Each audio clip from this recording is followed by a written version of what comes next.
Alright, let's see how this fancy new overlay transition works. Oh, so cool. Hi there. Welcome to my channel. I'm EnviroBoy.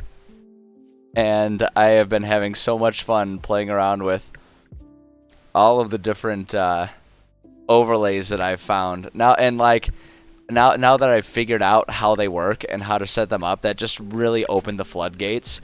And so now I'm most definitely obsessed with all of the different ones that you can find. They're so pretty. They're so cool.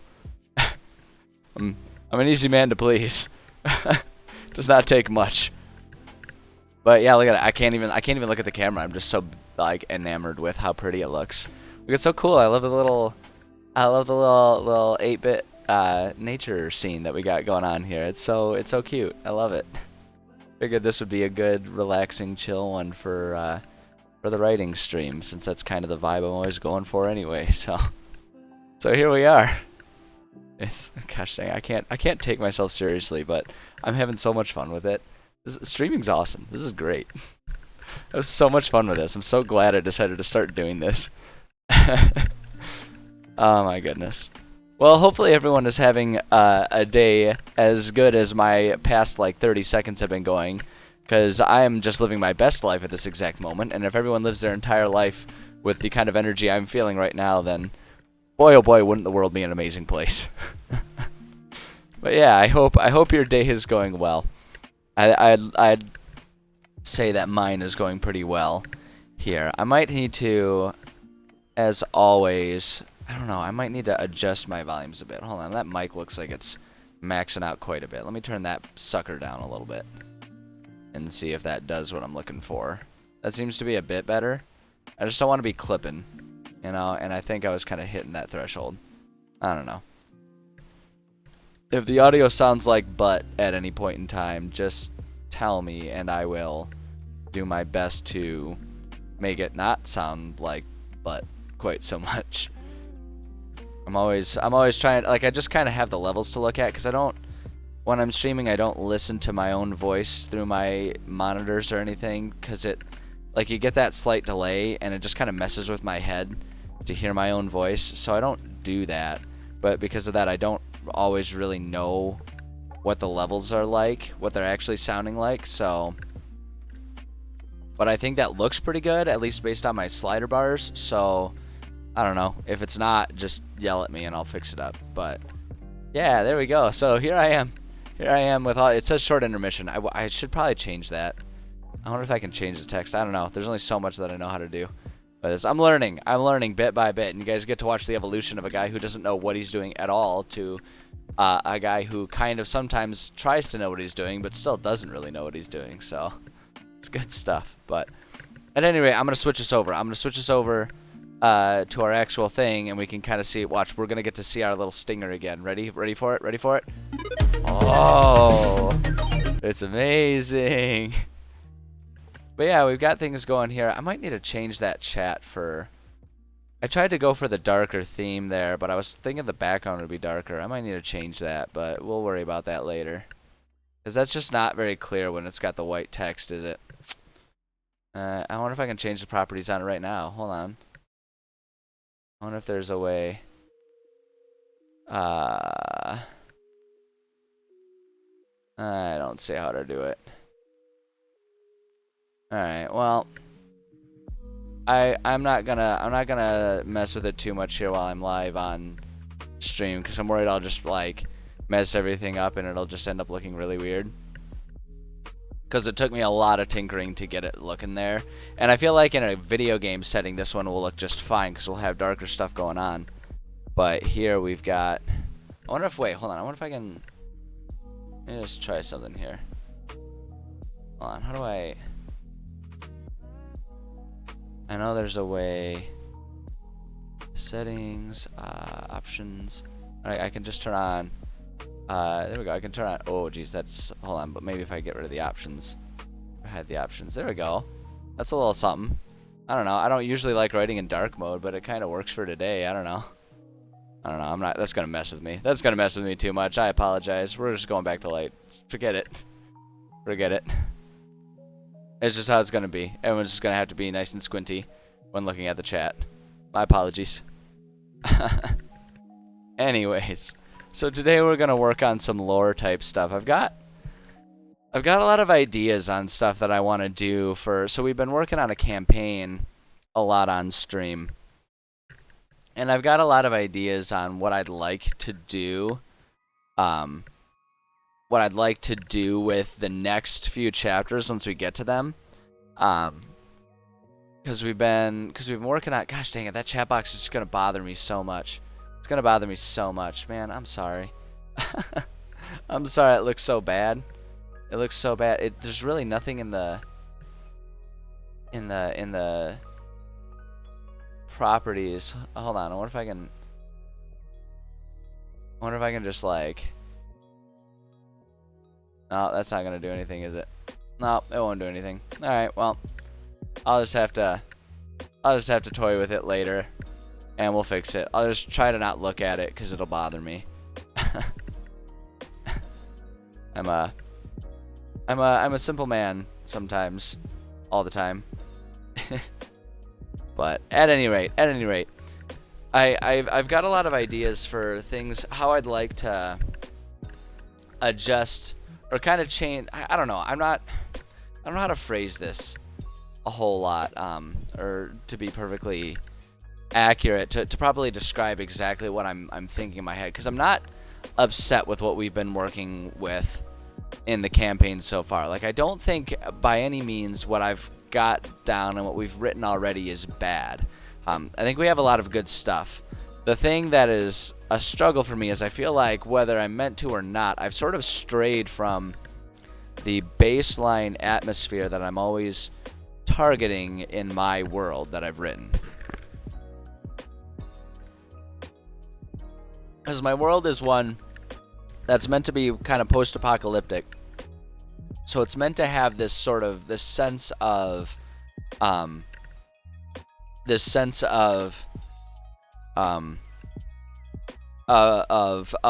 emptiness, of abandonment, right? Like, you know, it's meant to be sort of a fantasy version of, you know, if the world came to an end and all of the major cities except for a few had to be largely abandoned, right?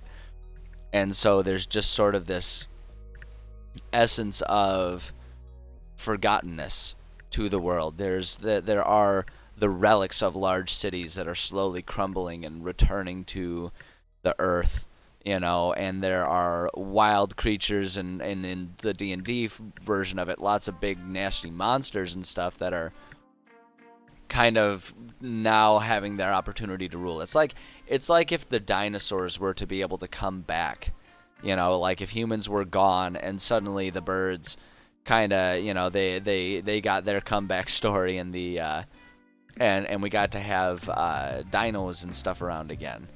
Is sort of the vibe that I'm going for within my world. And the fact that we've had a lot of missions and chapters in our campaign that have revolved around finding sentient societies between the giants and the dwarves, or not the dwarves, the Duergar. I don't dislike what we've done, and that stuff is like certainly in fitting with the world as I've written it. But I don't. It strays away a little bit from where I had intended it all to kind of go from the beginning. It's just it feels like there's a very high concentration of things that are meant to feel very few and far between.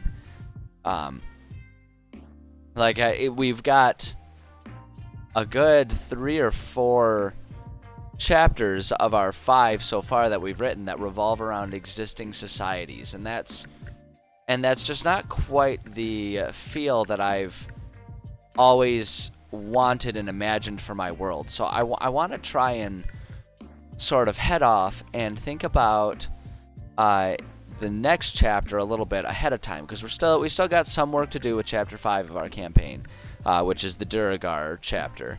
And I'm not going to change anything. I don't want to go back and rewrite anything because I like what we have. I think it belongs there. I think it's good, but I think it's time for something different. And so the way I want to do that is I want to spend some time now, while we're doing sort of our lore sections of these streams, and I want to I want to kind of imagine an environment and have that sort of pre-thought out, predetermined, pre-imagined when we get to it, when we get to the point of actually writing what our players are going to do in there, because I want to sort of already have the proper trajectory in mind, so that way I can feel good as we're going into it about staying true to the world that I have. So that's what we're going to work on a little bit today. And the next chapter, I'm going to pull up our region map here. Oh boy, see, now that chat's going to be really hard to see. That is just not a good chat box, is it? You know what? I'm just going to get rid of it. I'm going to go ahead and hide the chat box here. It's disappointing, but I just don't like it. I don't like what I've got there. I think it's not working, so I'm just going to get rid of it. And that's kind of a bummer, but I'll fix it up. And I do really want the chat there. I think it's awesome, especially for the writing streams, actually. I think it's more important to have it there for my writing streams than it is to have my gaming streams there, because I feel like with writing streams we have a lot of instances where people will ask questions and there'll be discussion, and I feel like not having the chat kind of loses a bit of the context for those on the VOD replays. So I want to keep those there, but it's just not functional in its current form, so we're going to just mute that part of it, and we'll try again well, not tomorrow, but Thursday, but you know what I mean. We'll try again. I'm not giving up on chat, on a chat window being there. I'm just recognizing that it's not there right now. So, okay. So, we have our world here, and we've kind of established, so I need to make sure I'm on the right tab here. Kind of established a lot of stuff. We've got our giants going on up here, got our Duergar going on down here, and we've sort of predetermined that there are going to be some Drow taking up residence and being active in this area. And I don't want to change that. I think the Drow being there is good. I think the Drow serve a purpose, and I think it'll be interesting because I intended that what I am going to change is I had originally intended for the Drow to be a much more present force for our players, someone for them to sort of politically barter with, so to speak. But I feel like we've kind of covered that ground, that potential approach to things with Cogdaral, with the Duergar. I feel like there's a lot of potential for that sort of like political dealings type of situation with them already. And I feel like it would be kind of repetitive to do the same thing here in Ashran Nalor. And so what I instead want to do, what I've got in mind for the Duergar, and I think probably what this is going to end up meaning for the stream today, is we're going to sit down and work on the Drow as a race and sort of describe the Drow, the Dark Elves, kind of describe them as beings. Because I want to... I have this vision. So this region here is called the Siski Forest, and we can actually see that if we pull up our world map here. Right, we can see that this is our area, right? And the Siski Forest kind of dips down just barely into there, is what we're working on. And I have, for this forest, this idea that in the process of the unhinging, it turned into a very Mirkwood forest type of situation, where it's like if you stray from the path, you'll be lost in like actual magical, meant to confuse you and lose you and kill you darkness.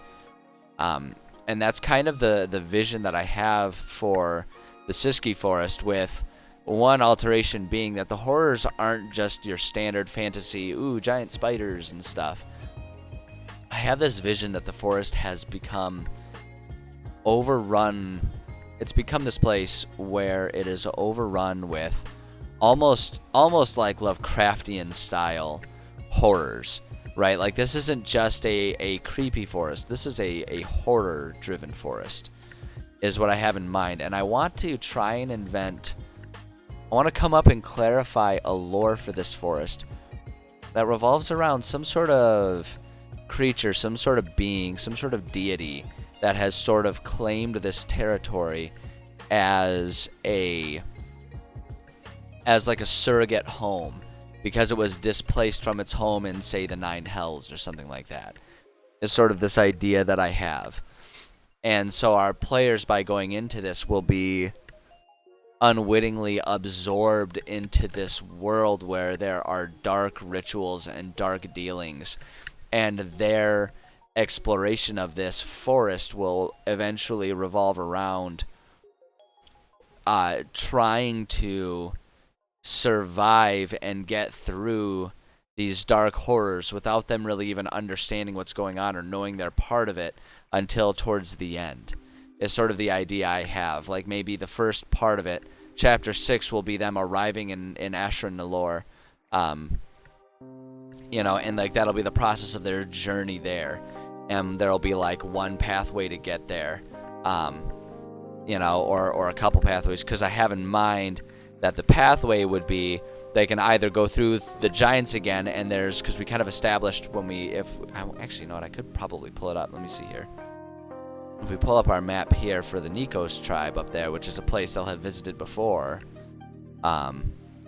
yeah, we see we've got a pathway, kind of like a quiet pathway that is not going to be used at that time. But I had in mind it could be used as an option for departing through here to go by this lake and then travel around through the woods, or alternatively they could go down here and follow the river to get back to the lake and then have to travel around the lake. And so I have in mind that that's the first part of it, right? And so there are some parts of the travel of this chapter that are familiar, traveling through mountains, and I might even design like a mountain pass redux, where it's like they have already gone through this mountain pass, but things have changed because of their actions and their decisions, right? We can establish something like that, which would be an interesting secondary chapter, or secondary visit for chapter 6, followed by them then having to make it around this lake here, and then make it through parts of the forest, and then eventually get to this dark elf city of Ashran Nalor. And I have this vision in mind that for that part, once they get to the city, or at least get to the forest, they feel haunted. They feel as though there's maybe some sort of spirit or some sort of creature following them and watching them that they just can't ever get a vision of. And my thought is that they'll be going through the city, and unlike the Duragar, who are sort of openly inhabiting this old abandoned dwarven city, this old abandoned elven city, which is what Ashran Nalor once was. It once was an elven city. It's been abandoned, and even though the Drow have assumed control of it, they are doing so in a very secretive manner.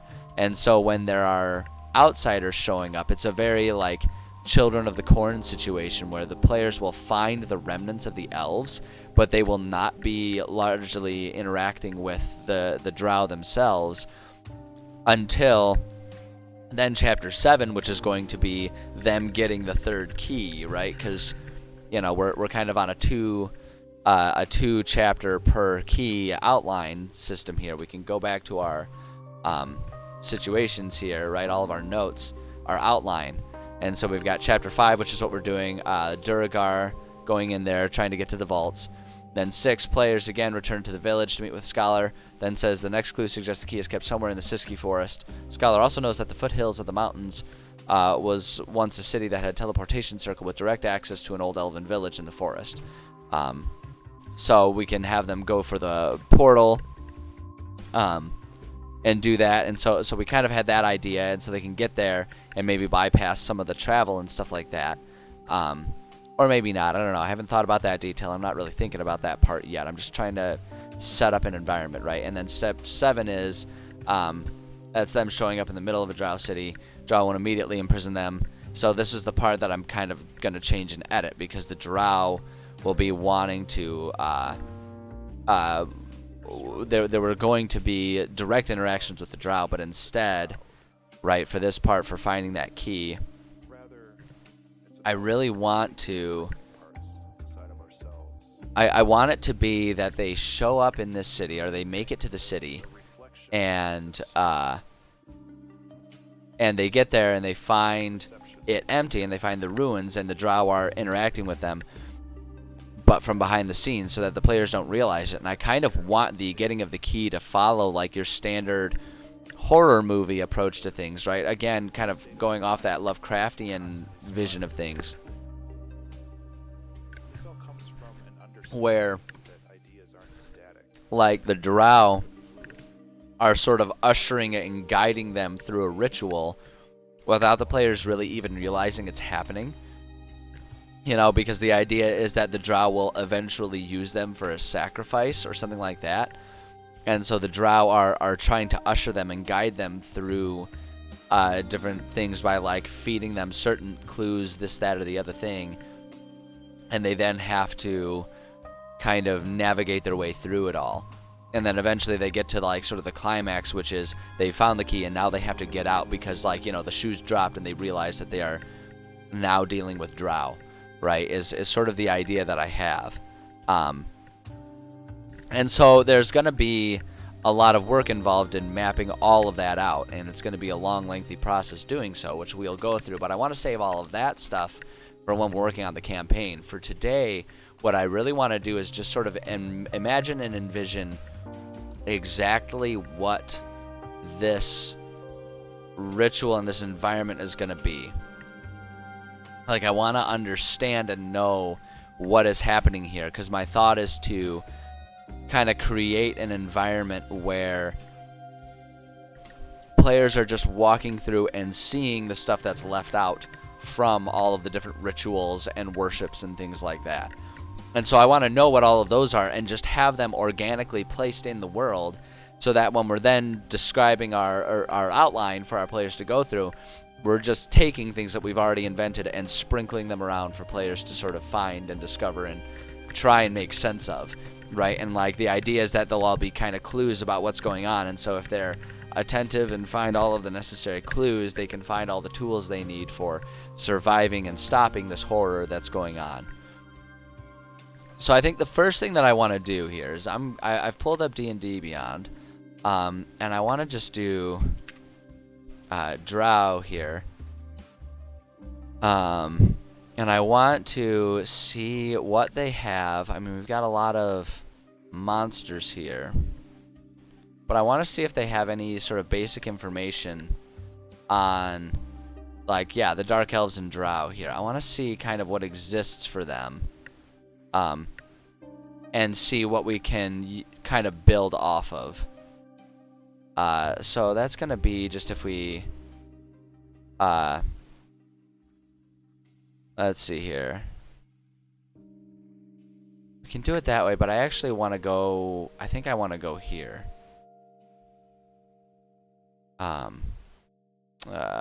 Okay, things are getting weird with the load here. I have to go back up. Don't I? Deathlock. Demons. Oh, I see. That was demons. Alright, we'll figure it out.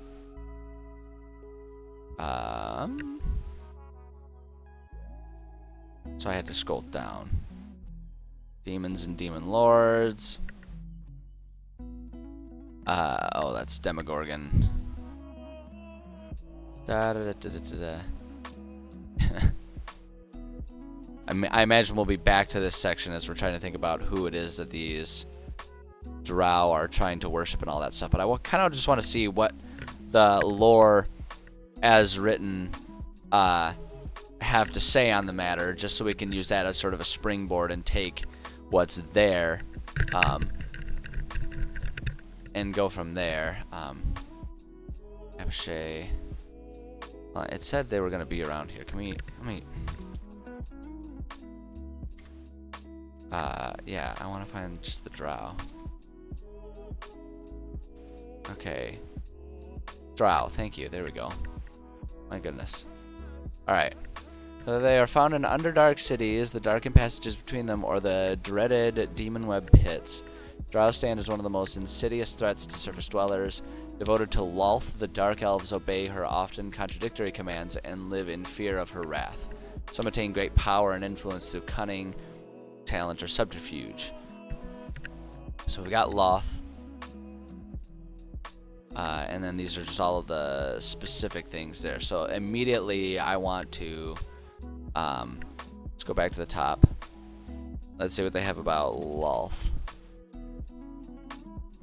And we can kind of look into other lores if we need to, other like pantheons and stuff. My noontime alarm here, 1 second. Just keeping track of my day.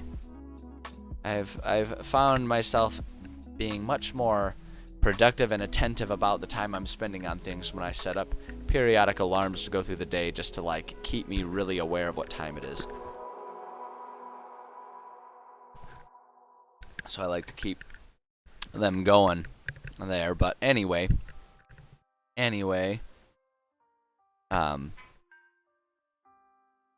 oops, hold on a second. There. Drow Priestess of Loth. That might be okay. Compendium. Female Drow with blood ties to noble houses are molded and trained from birth to become Priestess of Loth. Okay, so that's I'm just looking to see if they just had like a compendium. Okay, they don't really have a lot of compendium stuff. I guess we can check this one out here and see what this has got for us. Oh, I don't have that thing. Dang it. Statue of Loth, Drow Priestess of Loth. Loth. That sounds like there's a town near me that's spelled. It's spelled and it looks like it should be Lowell, but it just ends up coming out as Lol, and it makes me laugh because it sounds like you're trying to say it with a big mouthful of cheesecloth. Lol. That's what her name is reminding me of. Lolth. Haunted Temple of Lolth.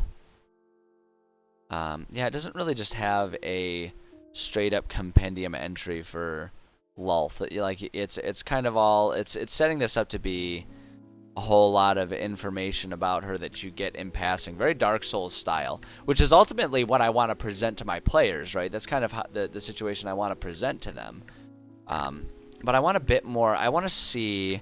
We're just gonna do Lolth D and D. I just want to look that up and see. We can go to like the Forgotten Realms wiki there, which is always kind of a good place when you're just looking for lore. It can always be a decent place to find things. So Queen of Spiders. So much for avoiding just the giant spider trope for the forest there, but this'll work though. This'll work. I think this'll fit. Because the thing that's fun about this too is if we expand upon this, if our players are going through it and they want to get meta about it and do some research on Lolth, then they've got a place to go and they'll find some actual lore. But because it's not like super duper clear and defined, it'll just kind of add to the mystery. It'll have a very Blair Witch type of feel to it, I imagine. At least that's what I'm going to be going for. Influential goddess of the Drow within the pantheon of Dark Seldarine. Relationships, not too worried about that.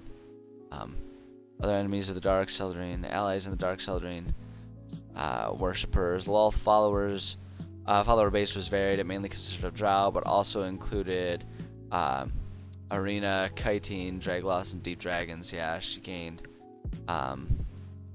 a few Elven followers and tried to gain more worshippers by assuming the aspect of Monder, a deity of rot. Oh, interesting. See, now that's something we can use, right?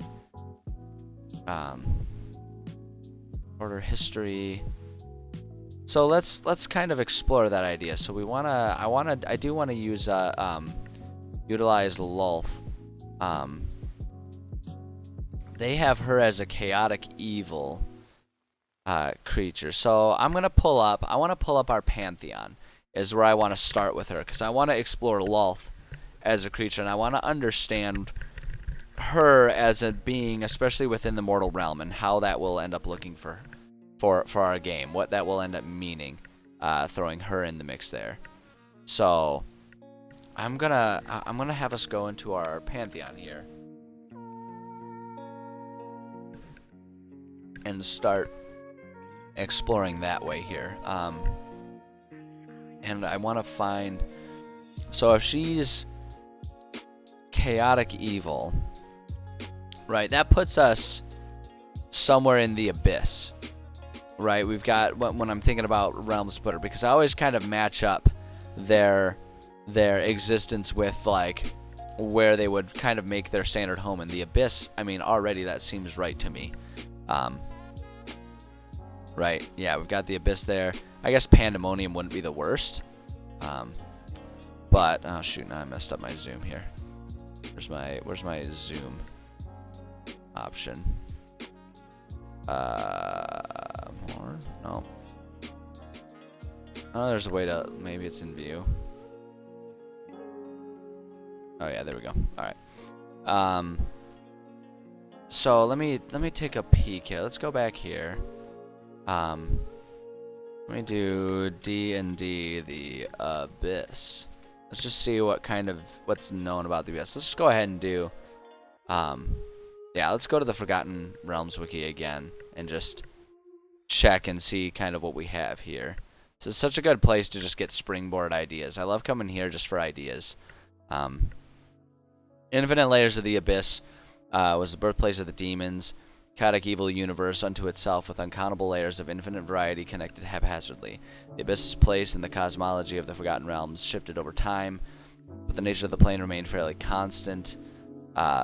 A violent, malevolent place where the strong survived on the backs of the weak.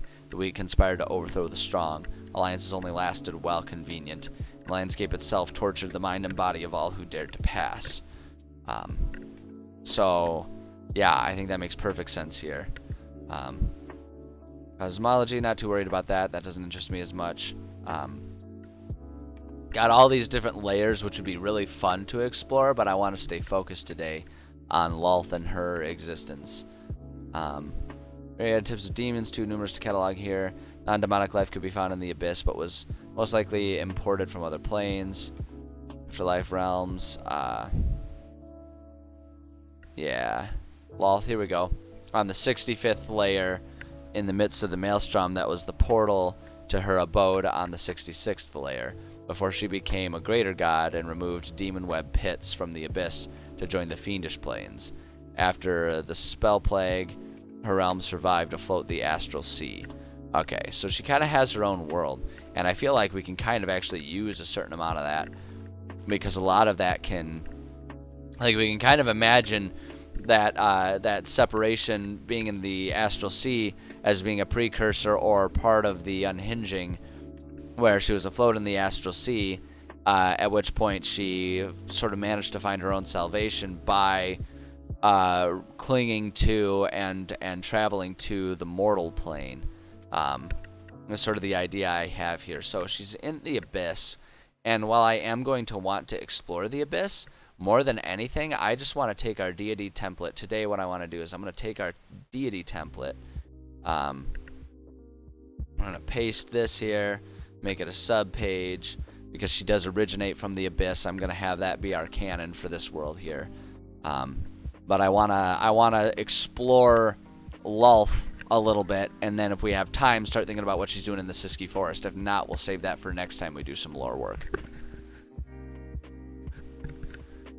But this is the type of stuff that I really want to kind of get to the bottom of. Like I say, I want to use this as a way to really dive into some of this more dark, abandoned type of stuff. And not all of it has to be dark and sinister with this, like, abandoned area. But, I mean, that's truly what the Siski Forest is. It's a very dark place where there's sort of just this natural, because there's a lot of natural magical presence within the forest, and the forest sort of naturally makes it dark and shadowy.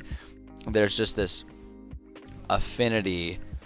There's this affinity for dark dealings and rituals that happen in there, especially post-unhinging. So I really just want to explore that, and I want that to be a strong part of it. So I'm going to say Lolth here, and we're going to say chaotic, evil, which is what she is. And then the Abyss is, I'm just going to, for the sake of my own organization, say chaotic, evil here. Oops. I mean, that's kind of a given. That's what it is. But just that way, it's quicker for finding and editing when need be. But okay, so Pre-Deity History. So here's where it gets fun for me to try and imagine who Lolth was and how she came to be. And I like to imagine that she had a very, very long descent to becoming the Spider Queen, right? Because my imagining is that she... Well, let me think about this, though, because within the canon of my world, the Drow, similar to the Duergar, only came to be during the Unhinging. And she would have existed long before the Unhinging, is my thought. And she would have been sort of serving as a guide to all the darker beings, particularly elves, and serving as sort of a guide for them to sort of like claim and relish that darkness within them. So I imagine that she was actually originally just an elf and not actually particularly like I mean, you know, she wouldn't have. It's not that she wouldn't have had an affinity for dark elves. It's just that they weren't there at the time when she was first, you know, conceived into being a dark, twisted, evil being like she is. And so when I'm thinking about this, I can kind of imagine just an elf who, whether we want to call it mental illness or just straight malevolence, became fascinated with darker, twisted themes. And I kind of have this idea where her becoming the Spider Queen wasn't because of an affinity for spiders necessarily, but because in life she had a strong propensity for spinning webs of lies and trickery and deceit.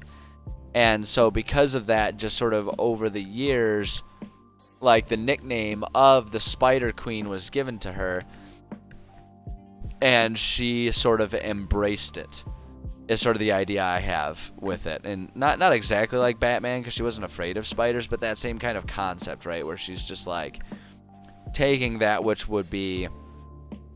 some people would like might see and consider like a frustrating, difficult thing, and she kind of takes it and embraces it and makes it her own.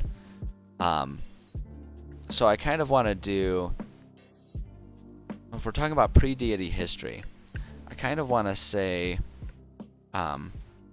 so Lolth was first born unto an elven society. I was born into an elven society, to a moderately powerful family within the elven political scenes. She learned from an early age about the nature of balancing surface appearances with under the table dealings. Experiences with under the table dealings for success within this political world. That's kind of what I want to say here. We'll say for the earlier part of her life, she tried to remain on the side of compassion, and using whatever political influence she may have had for the sake of the underprivileged. And I knew I was going to spell underprivileged wrong. I feel like there's a certain irony in not being able to spell underprivileged. Like, You care so little about the underprivileged that you don't even know how to spell their title. Overthinking it, but I know it just feels kind of dickish to me. Anyway, political influence she may have had for the sake of the underprivileged. And then, I mean, so this is a little trite, a little tropey, but I kind of want to just give her, we don't need to go into detail, which will help it not feel quite so, like, oh, you're taking that route, eh? But, you know, again, kind of like going with the Batman thing, I kind of want there to be some sort of tragedy in which maybe, like what I think what I'm going to go with, however, there came a day when her views changed dramatically. Add some suspense at the end of that paragraph. During a particularly tumultuous time within the city, in which she was born and lived. It's a little extra flowery, but hey, we're trying to write a history here. During a particularly tumultuous time within the city in which she was born and lived. No, I actually don't like that. Within her home city, her parents were killed in what at first appeared to be an assassination by outside forces. However,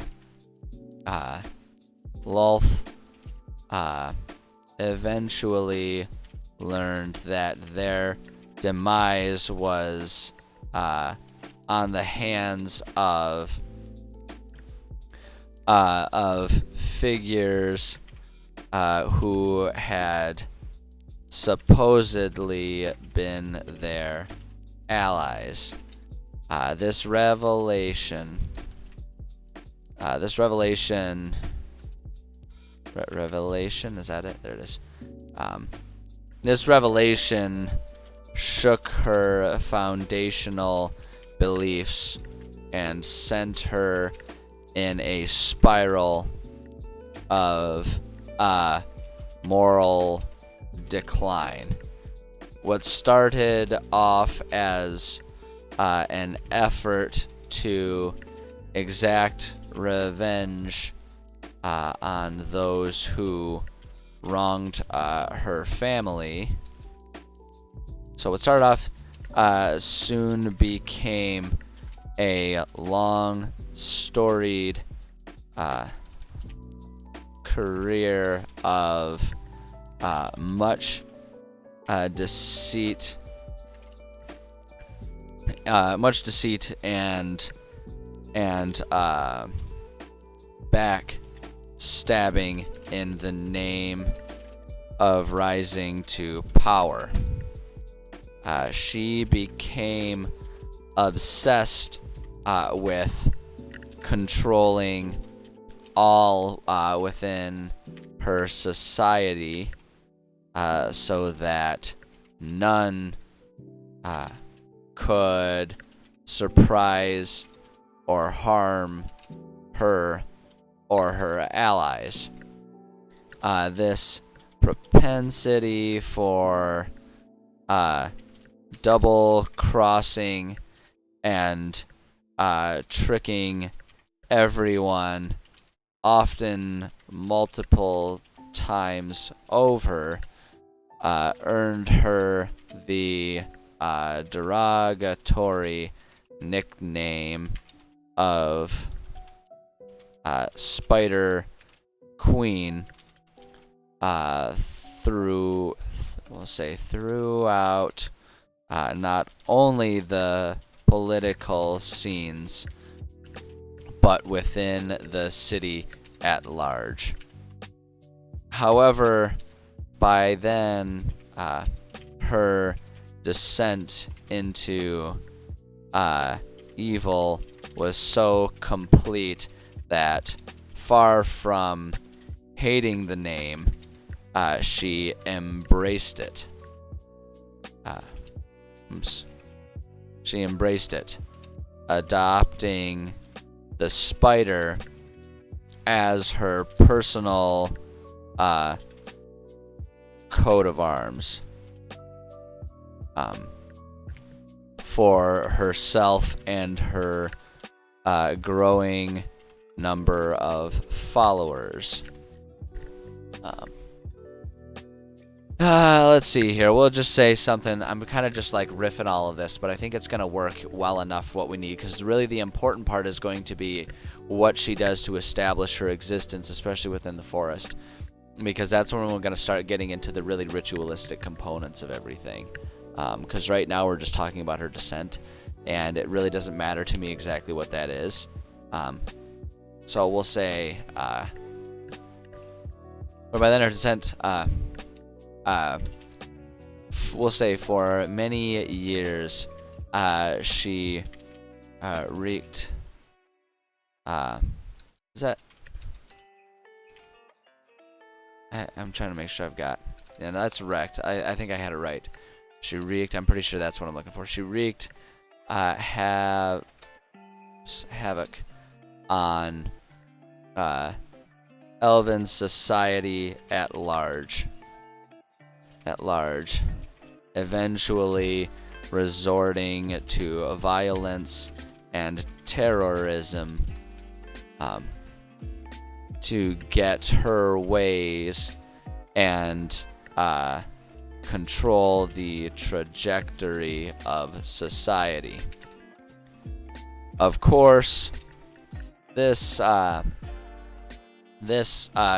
of activity breeds many enemies, and it was only a matter of time until one day she herself was betrayed and assassinated.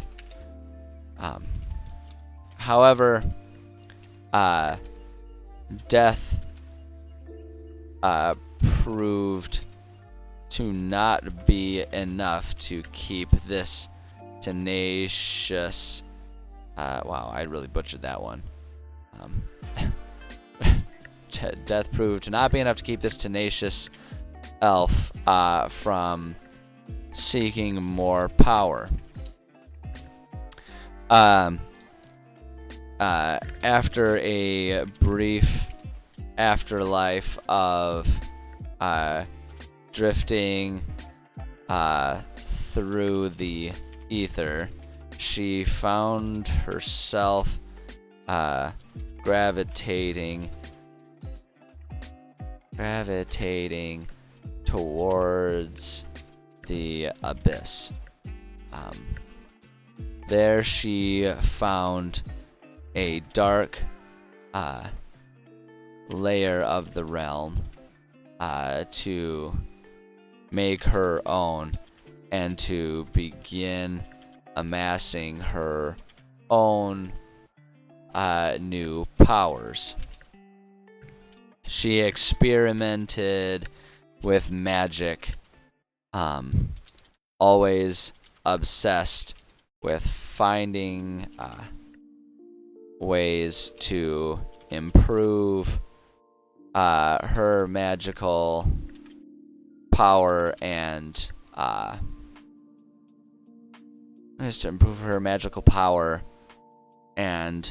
build herself a new following among the beings. Wow, I'm really struggling to type today.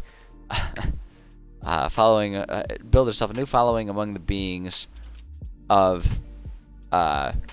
the abyss and even beyond.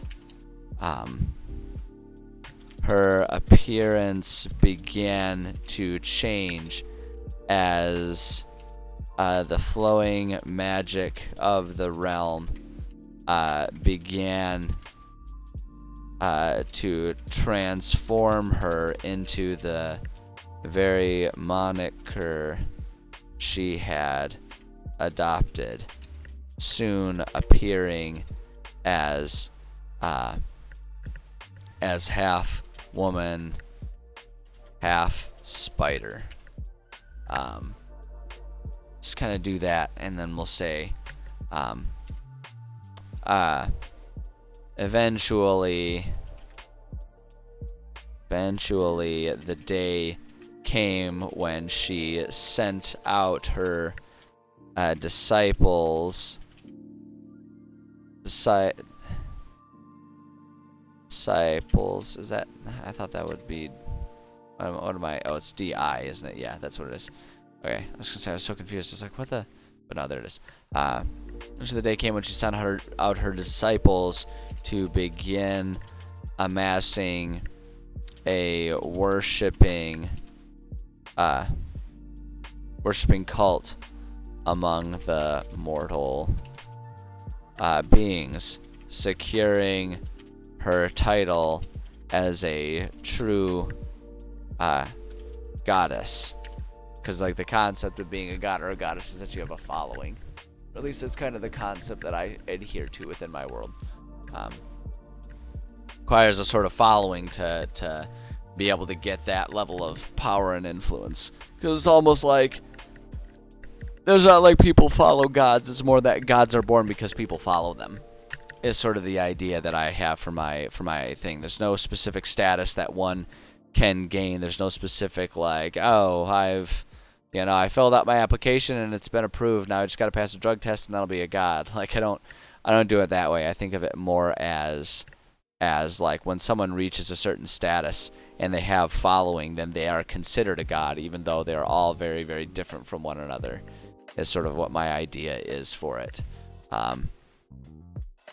So at any rate, we've got that, and that's our history of how she became a deity. So pre-unhinging, I'm just going to sort of expand upon this. As a goddess of chaos and evil, it was harder than she anticipated to build a following among oops, hold on, I just noticed. To build a following among the mortal creatures, many of whom still believed in goodness and striving for holiness.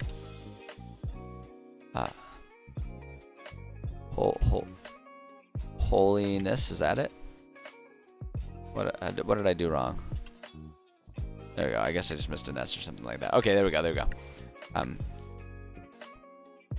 Believed in striving for goodness and striving for holiness. However, her loyal followers from within the abyss were persistent in their efforts to build a cult for their goddess. Over time, though their numbers remained small and they continued to exist in the shadows. Numbers remained small and they shadows. Lolth's influence on the mortal plane grew. She began directing and conducting complex, horrid rituals. Hey, Gabby, how's it going? Good to see you. Let's see here. She began directing and conducting complex, horrid rituals among her followers, amassing a cult of fear in which those who became aware of her power and influence felt forced to continue their worship of her for fear of being becoming a subject of these rituals themselves. In this way, mortal worship of the Spider Queen continued to grow. Oops, no, I had it right the first time. There we go. Continued to Drow, which is sensible because the Drow are eventually the ones who worship her. So honestly, I think that's all we need. I don't know that I really have a clear thought in mind of how long this went on before the unhinging happened within this world. But I don't think that's super important right now, so I'm not going to worry about diving into that, and then I can clarify it if need be later. Because what interests me more is now the unhinging here. Because no, go away, feed. Because this is when the Drow, because the unhinging within my world is when the Drow sort of came to be. When the Drow came to be in here, and the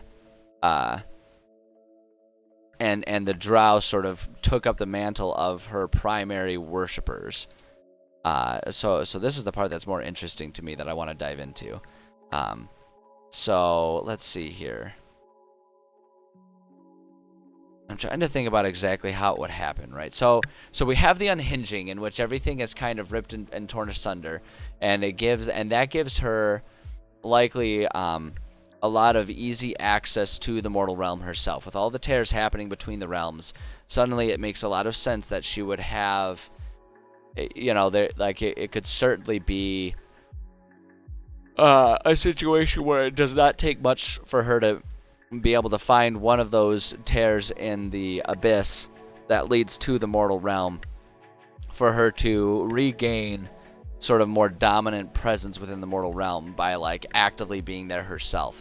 So what I'm imagining is that she goes into the Siski forest, right, and starts sort of establishing her presence there, and starts establishing her own sort of spider kingdom.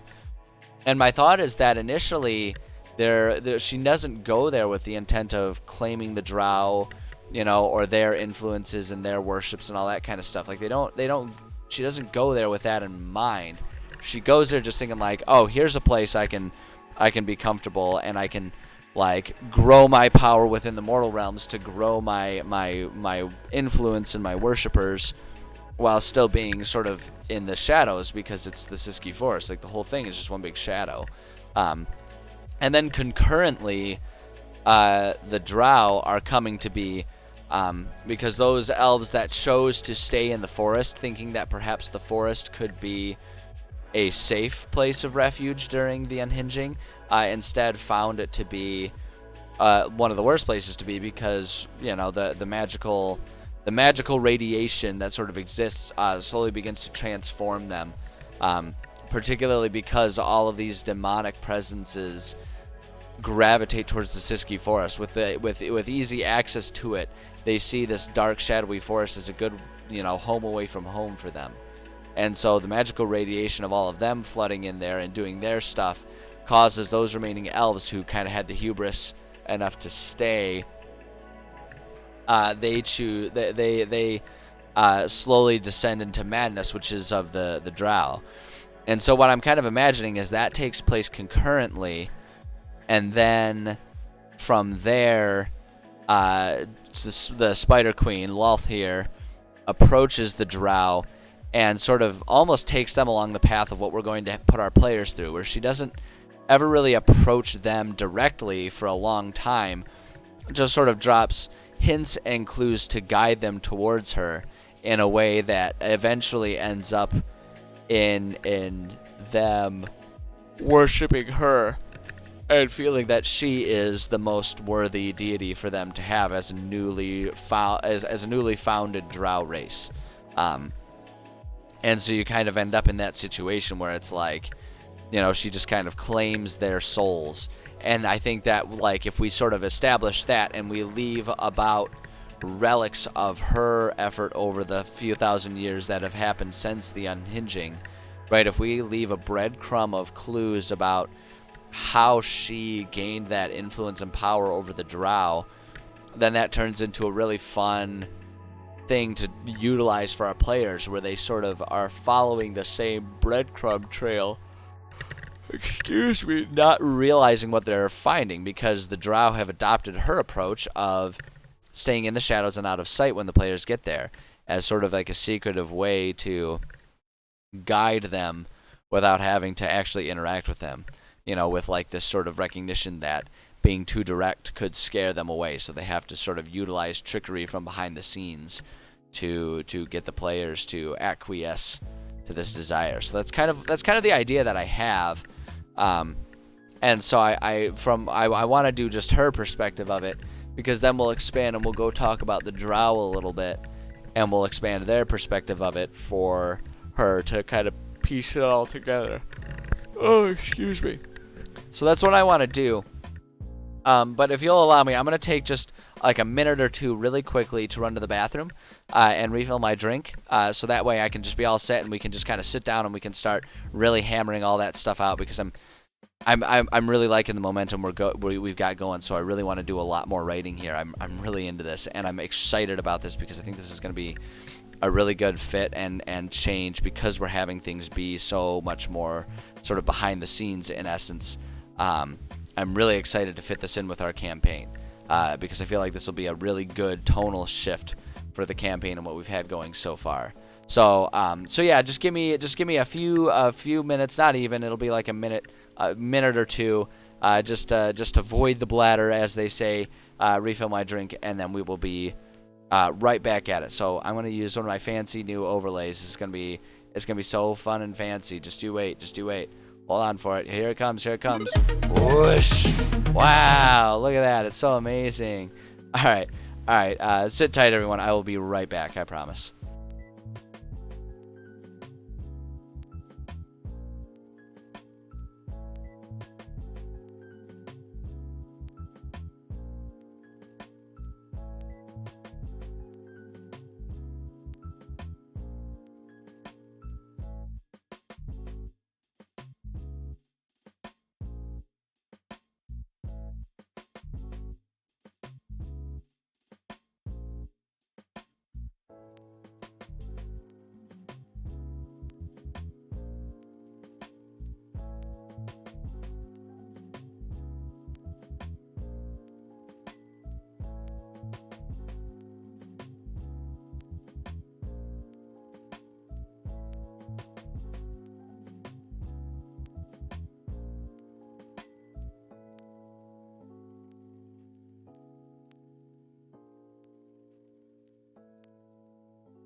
Alright, I am back.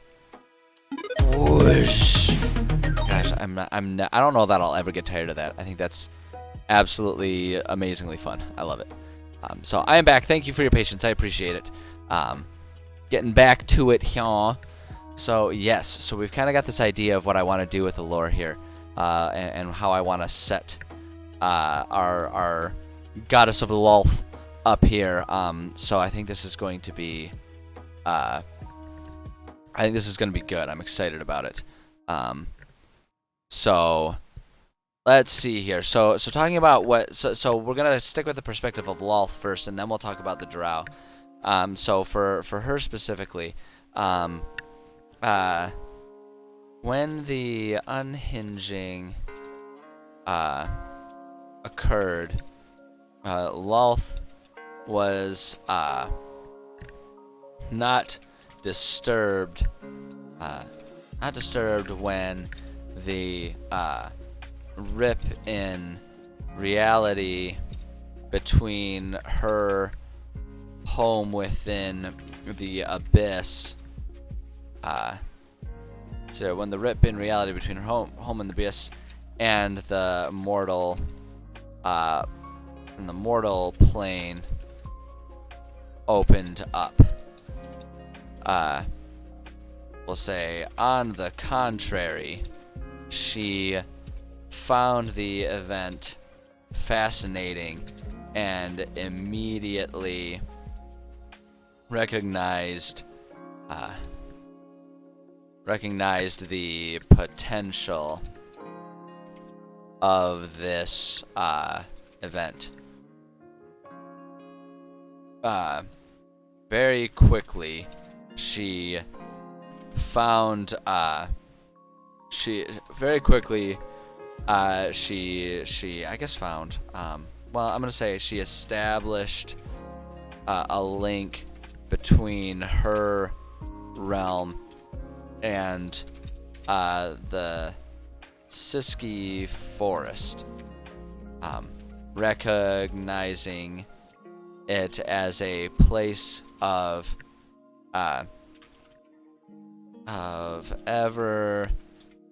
ever-present dark magic. Itchy nose, excuse me.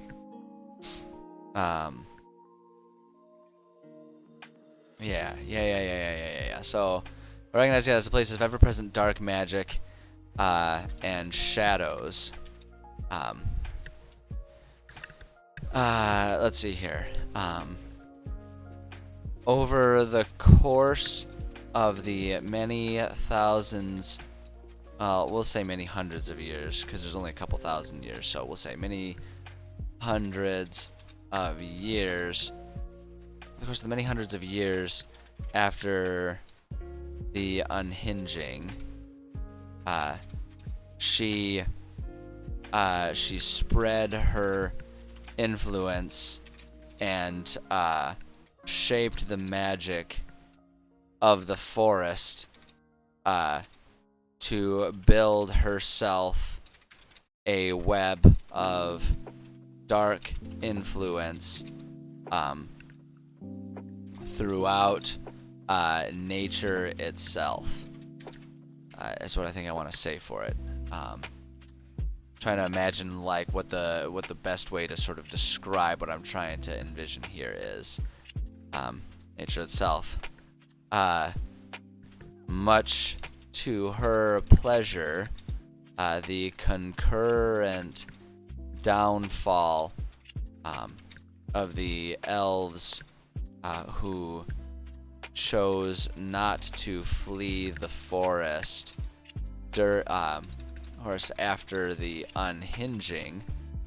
The concurrent downfall, unhinging, gave her the perfect pool of new loyal subjects.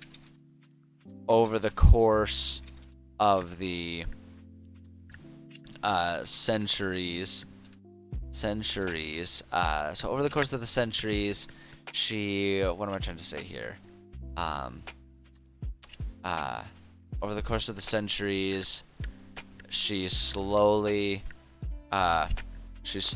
brought in these elves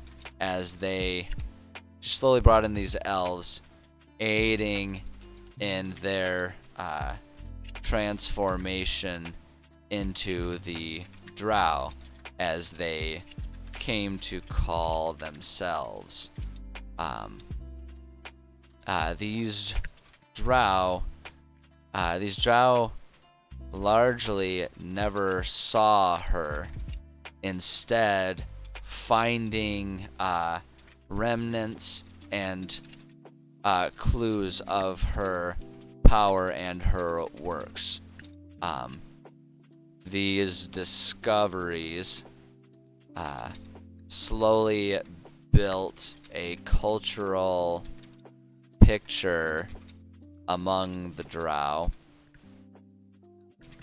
that this being was one of immense power and influence, and that defiance of it would result in horrifying misfortune. Defiance of it, and that defiance of it would result in horrifying misfortune befalling on the Drow people at large. As such, a cult of fear and awe grew, so that the Drow worshipped her and insisted upon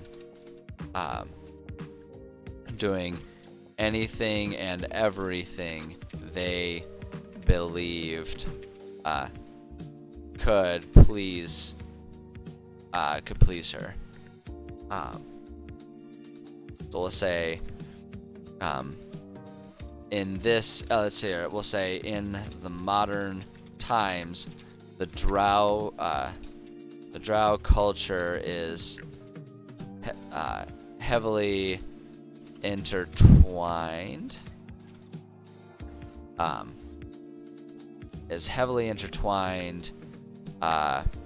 With Lolth and her desires.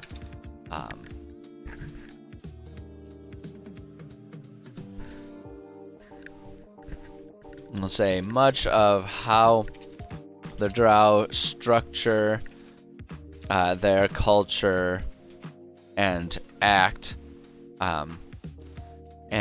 from day to day is influenced by the teachings and guidance of Lolth,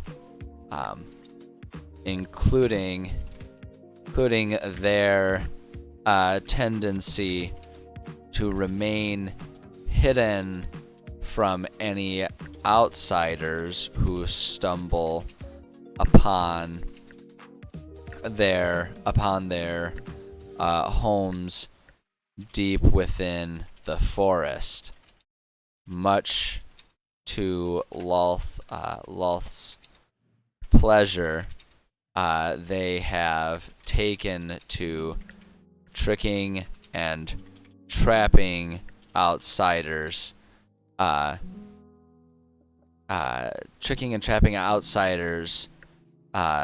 to pull them in as either new worshippers or as sacrifices. Either as new worshippers or sacrifices. Oops, hold on. There's not more than one Lolth. It's hers. It's possessive. Much to her pleasure, they have taken to tricking and trapping outsiders to pull them in as either new worshippers or as sacrifices, much the way that she claimed the souls of the Drow herself. As such, well, I don't know. I kind of just want to leave it as that, actually, now that I think about it. I don't think we need to add anything else to it. I think that kind of covers exactly what we're looking for. Because like I said, I'm trying to establish a pantheonic, like a lore-based reason for why the Drow would choose like trickery and working from the shadows, and it's because of Lolth's decisions to act as, you know, a spider, you know, staying out of sight and being much more insidious, you know, and establishing a web to trap people. Like, kind of like taking all of those things, both literally and metaphorically.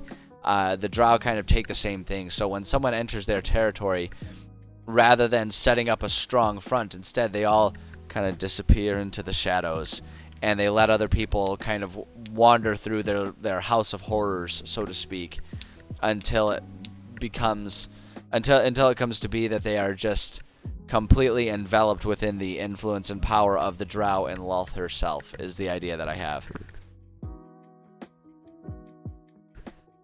And what I'm and now coming up with all this lore is actually giving me a lot of strong ideas for what I imagine will be a great way to structure our players' eventual interaction with this. Because what my thought is, now I want to check something here. I want to see something. So Lolth, do we have,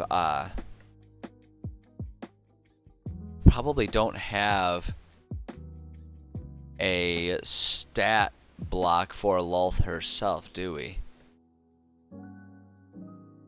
A statue of Lolth and a Drow priestess of Lolth. We have Lolth the Spider Queen. Yeah, I don't see. They don't have a stat block for Lolth. Let me try. Let me just see something. Let me see if someone's made something like this. Lolth stat block. Let's see if we've got something here. D&D Wiki. And we can check that. That's always, D&D Wiki is always a risky one to go into because some people kind of get wild and loose with D&D Wiki. But people have done it. I mean, Reddit will certainly have a million things. So people have done it. And actually, it probably wouldn't be that difficult to just kind of find... Like, we can come in here. Let me just try doing... Spider. Actually, no, let's go to... well, let's just go to the monsters thing here. Monsters. Wow, that was a really roundabout way to get there. I should have just gone up the standard way in the first place. But let me try doing spider. And then I want to see how difficult, like what level of difficulty. Yeah, so we have a level 10 spider, but they don't have much going on there. Because the thing that I keep thinking is it would be really interesting. Like what I'm thinking, what I've got in my brain space at this exact moment is that it would be really interesting if this all culminated, you know, when we get to the point of our players trying to get the key. If this all culminated, if there was like, the way we did this is the Drow had the key, and all along they didn't care about the key. They don't give a rip about the Hall of Wisdom. I think it would be interesting if, while the players are there and discussing things and talking about finding the key, the Drow are always listening. They are always present. And they figure out exactly what the players want. And so they start sprinkling a breadcrumb of clues about the key that will then lure the players through a portal that goes from the mortal plane to the abyss. So they actually, without realizing it, get sucked into the abyss, where they will have to face Lolth herself in some way, shape, or form, is what I'm thinking would be really interesting. I think that would be a really, really interesting thing, and it would be a really fun, like I say, a really fun sort of change in tone from what we've been giving our players so far. And I think, like, once we're done with this Duragar thing that we're doing, the standard treasure hunt vault approach type thing, that we're going to be about halfway through, and so I think that'll be an appropriate time for a sharp tonal shift. I don't know if I'd even call it a sharp tonal shift, but definitely a tonal shift. Because I think if we kind of change that up, it'll be a fun way to make things feel different compared to what the sort of final few acts of our campaign which will be much more focused in like the Golden Wind Plains and all of those places, which are just inherently much brighter, and it'll be much harder to set up a horror setting. So I feel like this would be a prime time to sort of throw in this like Arkham horror approach to things, so we can take advantage of the Siski Forest and throw our players into that mess, and then we bring them back into some brighter stuff, and we can still explore that sort of abandoned culture concept, but have it be not quite so, SCP about it.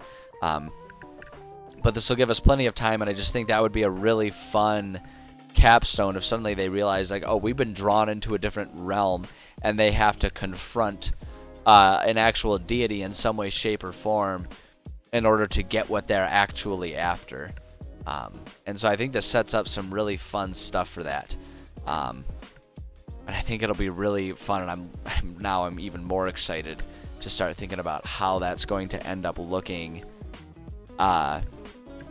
when we get to the point that we're actually writing that chapter out for our players. I'm really excited about it. I think that's going to be really interesting. So yeah, that'll be great. That'll be really great. I kind of want to just finish filling out this sheet for Lolth. Like, part of me really wants to dive into examining the Drow a little bit here, because that's the next more relevant step. But I think that fleshing out Lolth here, because we've kind of established a lore where she is integral to Drow society, like an integral component. If we flesh out all of her stuff, then it'll be even easier for us to then flesh out the Drow. So I think that's what I would like to do. I think that's what I'd like to do. Yeah. If we can use the rest of today to finish her, and then the next lore session we can, because we've certainly got a few more campaign work streaming sessions, so we can use our next lore session to then talk about the Drow a little bit. And then we'll have a lot of strong lore and history to build off of once we start working on those sections of the campaign. So I think that'll be really good, and I'm really excited about it, and this is going to be fun. So let's go ahead and do this. So let's talk about the religion here. So her religion, we've already kind of talked about it, so we can just add a few more details here. We're going to call it, there is largely one active worshipping cult of Lolth, and they call themselves the Web of Lolth. I mean, come on, we gotta lean into that spider. We gotta lean into the spider motif a little bit here. I mean, it's teed up for us, so we gotta do it. So it was the Web of Lolth. Was formulated after the unhinging by the collective Drow society as its development was actively guided and influenced by Lolth. It is a cult based around fear and appeasement, as the Drow regularly worship and sacrifice in the name of Lolth, so that her wrath may be satiated. I don't want to say satiated. I don't think that's right. Maybe quelled for the community at large. Worship largely revolves around, I kind of want to just say revolves around sacrificing, oops, my 1 o'clock alarm is going off. Hooray. Like I say, now I know exactly what time it is. It's good. It helps me keep track of where I am and what I'm working on here. Well, yeah, let's see here. Worship largely revolves around sacrificing living creatures so that the spider queen may be fed and satiated. Yeah, now we'll say satiated. How do you spell oh wait, hold on. It's probably with a T, isn't it? Satiated. There it is. Okay. Like, how many combinations of letters are there to make the sh sound? Satiated. There's like 15 of them. Sitish, ch sometimes. English language is frustrating.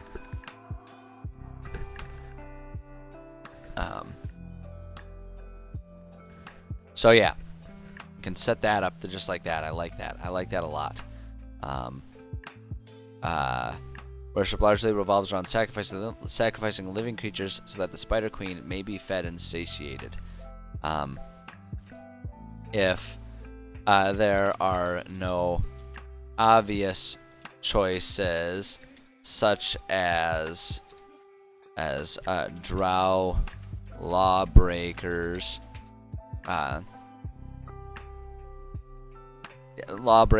or outcasts, it often comes down to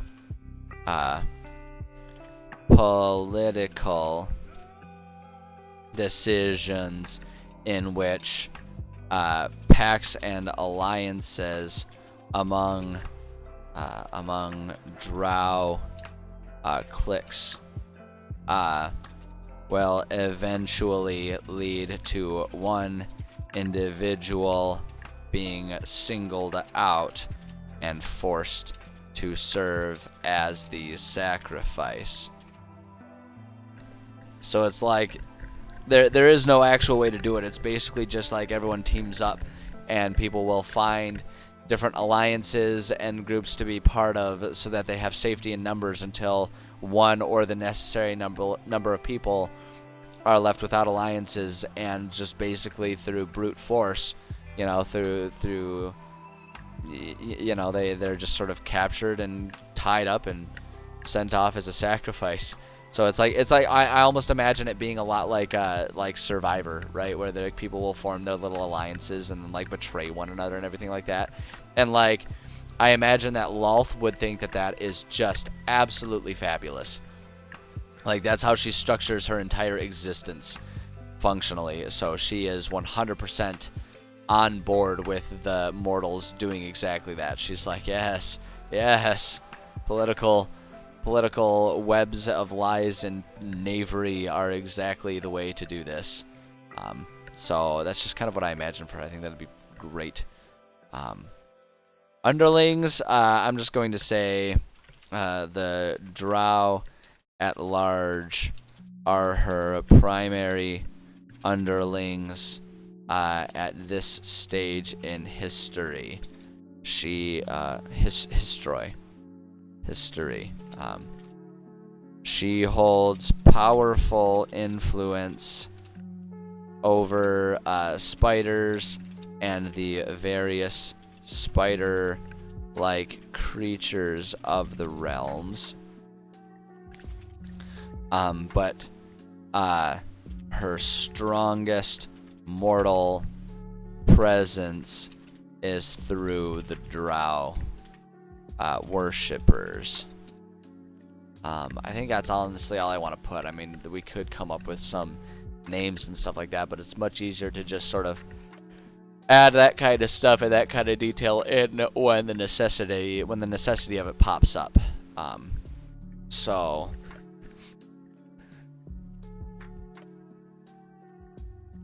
I think just leaving it at that is great.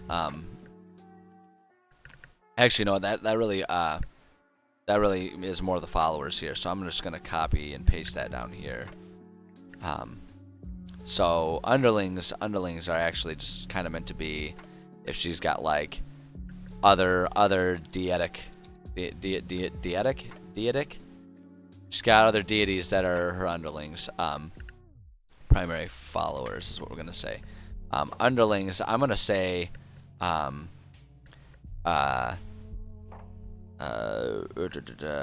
Loth does not largely have any true underlings, though she is powerful and many other beings from the abyss fear her enough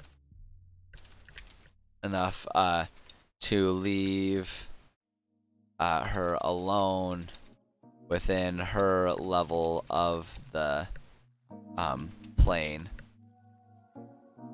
That's here. She's powerful.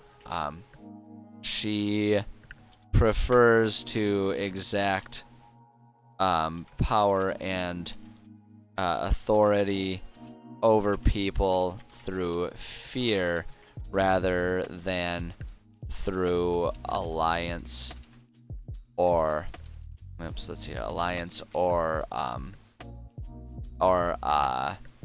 mentoring. So it's like she doesn't have any sort of deity. She doesn't want any underlings. She pretty much just like prefers her spiders. Like she doesn't want other people.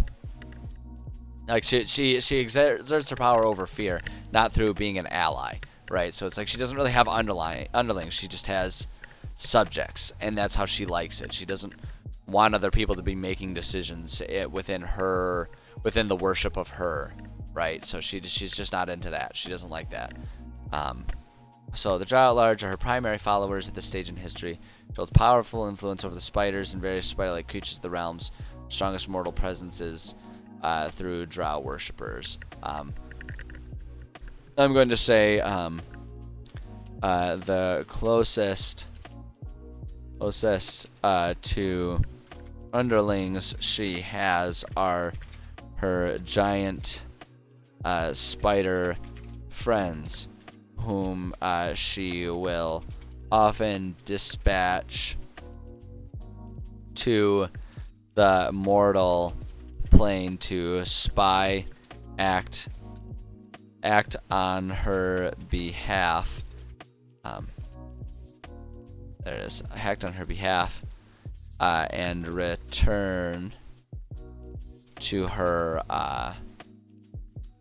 with any information they gain. So it's like she's kind of in charge of spiders that get sent out. But yeah, she doesn't. I really just don't imagine her as having a whole lot of underlings. At least not in this stage, because she's kind of a newer deity. The way I have her written right now, which I like. I like what we're coming up with so far. I think this is good, and I like it. So yeah, let's see here.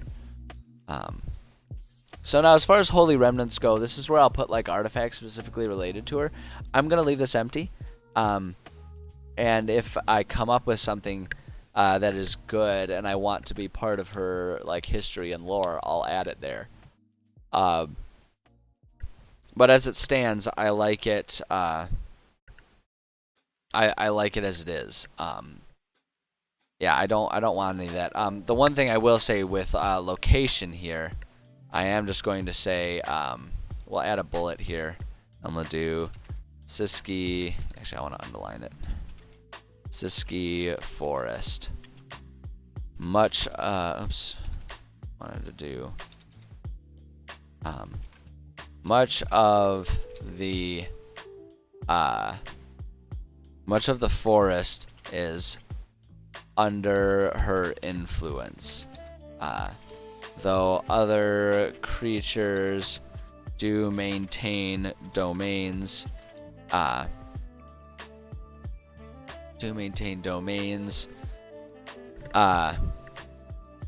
Yeah, well, I don't know. I guess I don't really want to say that. Much of the forest is under her influence.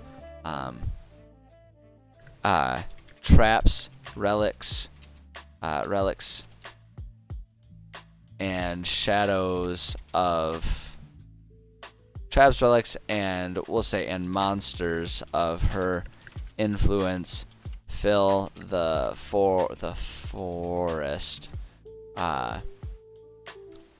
Fill the forest in these days after the unhinging. I guess I don't really want to say that. I'm just trying to talk about like it's a holy remnant, so it's not. That's not really. Much of the forest is under her influence. Under her influence, it being her primary access point to move between the abyss and the mortal realm. We'll say any modern travelers, there it is, straying from the established roads and trade routes are likely to be gathered up within her web of influence. Web of influence over the forest. Temptations and traps will guide. Oh golly! All right, I need to disappear for a moment and answer a work call. So hopefully I will be back soon. I appreciate your patience, everyone. My apologies.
All right, and we are back. Whoosh! I do love that. I do love having any excuse to watch those transitions again. So I apologize for that break. I always say the nature of my job is that I oftentimes, I have a lot of time where I kind of get to just sort of sit around and wait to be activated, but then I have to be ready as soon as the phone rings. So I had to go take that. Luckily, there's not any sort of emergencies that I have to handle. Thank goodness, because with the weather we've been having around here, that would have been a nightmare to have to go out in the field and deal with stuff. It's very snowy and very difficult to traverse some parts of my region that I'm in charge of. So, at any rate, we've got a few more minutes. I wanna finish just. What we'll do is we'll finish our little blurb on our Siski Forest location here for Lolth, and then we'll call it a writing stream, and we'll get ready to switch over to video gaming. But let's first finish this little bit off here, just to make sure that me coming back from that quick work distraction is worth my time. So temptations and traps will guide lost travelers to various locations to either be sacrificed by the Drow. Let's see, by the Drow. Oh my goodness, the Drow. There it is. Or else be absorbed into the religion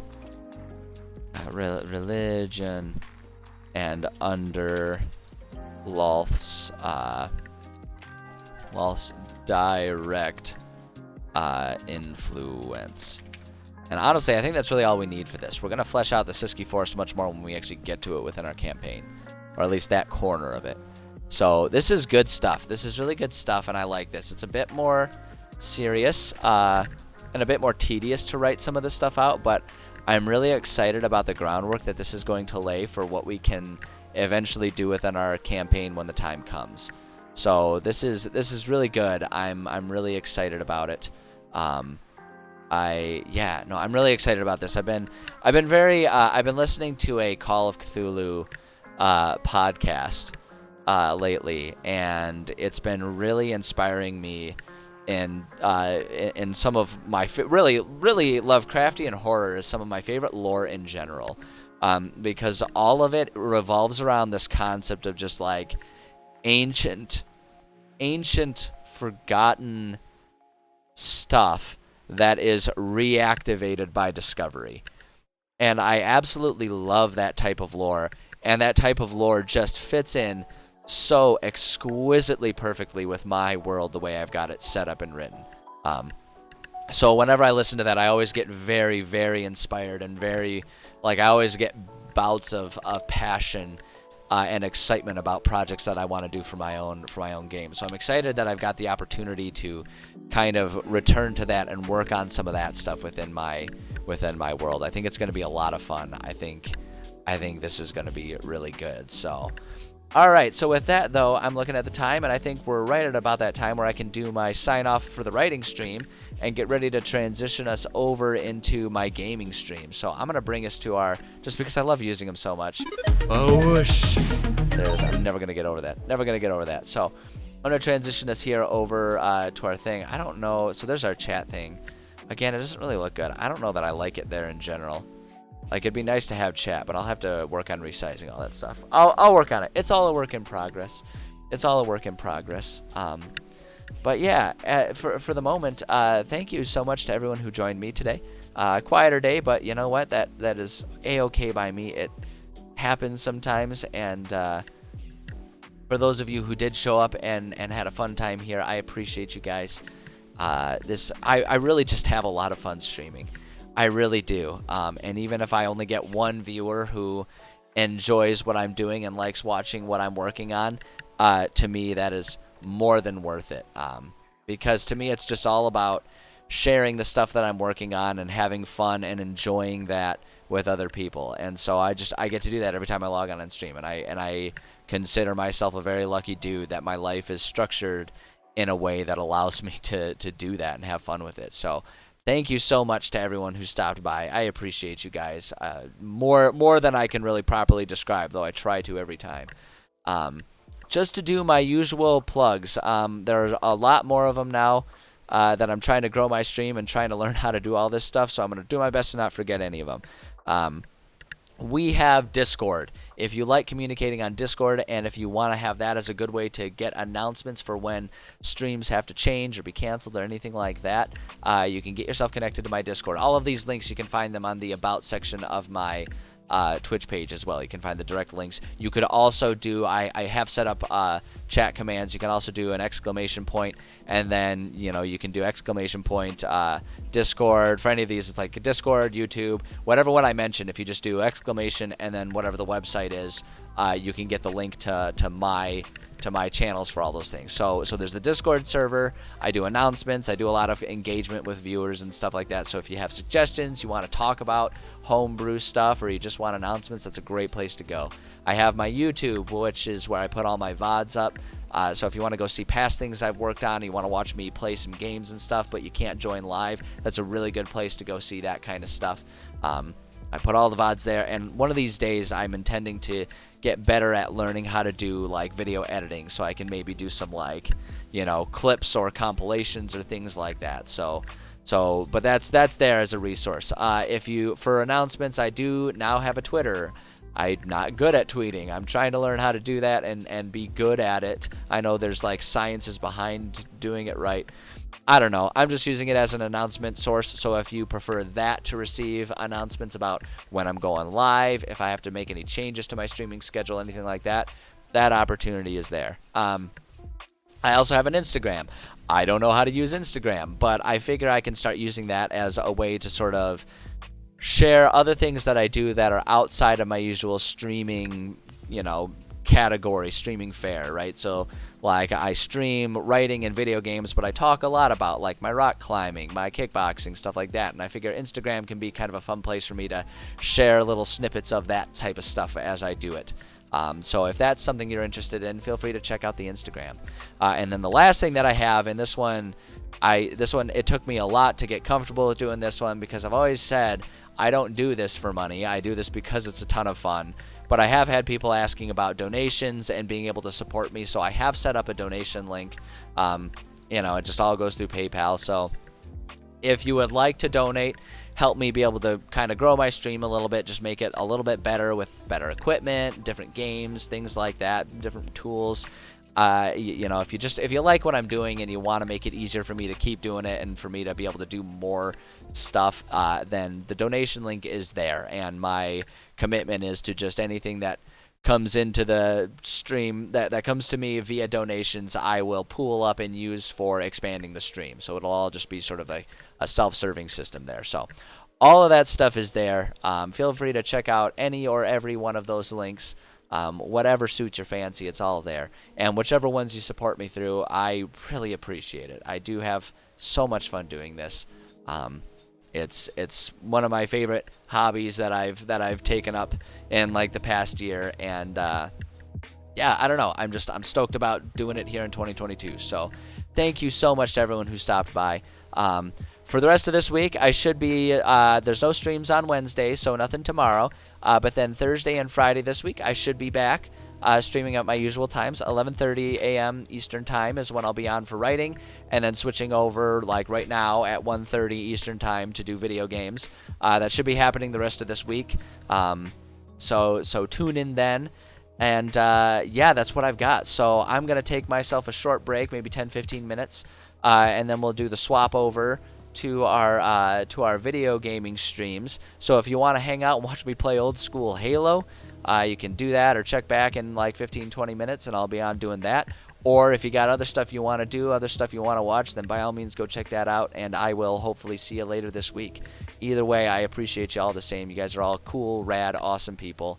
And yeah, take care of yourselves. I'm going to put you on on an intermission screen here just so I can use these overlays, and at some point you'll see it swap over to a different theme because I'm obsessed with them, and I've got a different one set up for Halo. But yeah, that's going to happen, and I will be back in like 10-15 minutes. So sit tight, and I will see you soon. Whoosh, there we go. Back to this one. Cool. All right, I'll be back in a bit.